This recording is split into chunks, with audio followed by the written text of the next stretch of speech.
আজকে সুদূর ওয়েস্ট বেঙ্গল থেকে দিল্লিতে এসেছেন। দিল্লির সুপ্রিম কোর্টে ওয়াকফের শুনানি শুনতে এসেছিলেন। আপনারা একটা মামলা দায়ের করেছিলেন, কি বলবেন? আমরা লেকচারার্স অ্যাসোসিয়েশন অফ বেঙ্গলের পক্ষ থেকে বাংলা থেকে এক বুক আশা নিয়ে ভারতবর্ষের সর্বোচ্চ সুপ্রিম কোর্টে আমরা এসেছিলাম।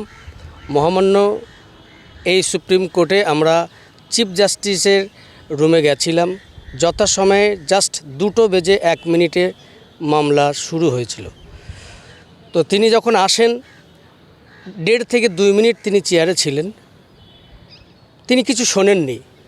তিনি বললেন 13 তারিখ পর্যন্ত, 13 তারিখে আমি অবসর নিচ্ছি, অতএব আমি এই লম্বা এই শুনানি আমি এখন শুনতে পারবো না, অতএব নেক্সট 15 তারিখে এর শুনানি হবে।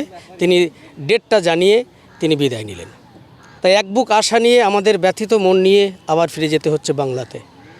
তাই 15 তারিখের দিকে লক্ষ্য রেখে 15ই মে আবার এর শুনানি হবে।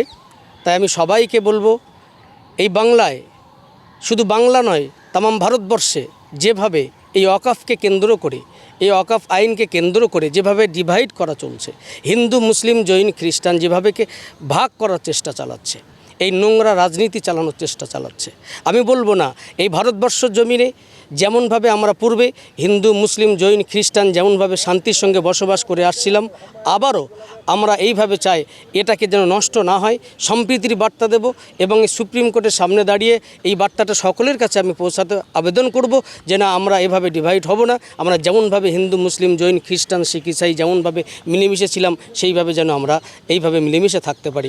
আর বলবো, আমাদের এই সংগ্রাম আমাদের যেমন মাঠে ময়দানে চলে আসছিল, সেইভাবে আমাদের সমাবেশ, আমাদের বিক্ষোভ, আমাদের মিছিল শান্তিপূর্ণভাবে চলবে। গণতান্ত্রিক প্রক্রিয়ায় আমাদের এই সংগঠন শুধু নয়, সমস্ত যত সংগঠন আছে, যত সমাবেশ হবে, সকলে সেখানে হাজির হয়ে যাবেন। দরকার হলে আমাদের এই দিল্লির রাজপথে চলে আসতে হবে। কৃষি আন্দোলন যেমনভাবে হয়েছিল, এরকম কৃষি আন্দোলন আমাদেরকে চালাতে হবে। এই কৃষি আন্দোলনের মতো আমাদের চালিয়ে দরকারে আমাদের এই কালা কানুন যেন আমরা এটাকে যতদিন না পর্যন্ত আমরা প্রত্যাখ্যান বলে গণ্য করবে, ততদিন না পর্যন্ত আমাদের এই সংগ্রাম চলবে। আমি আবদুল্লাহিল মারুফ, লেকচারার্স অ্যাসোসিয়েশন অফ বেঙ্গলের প্রেসিডেন্টের দায়িত্ব রয়েছে।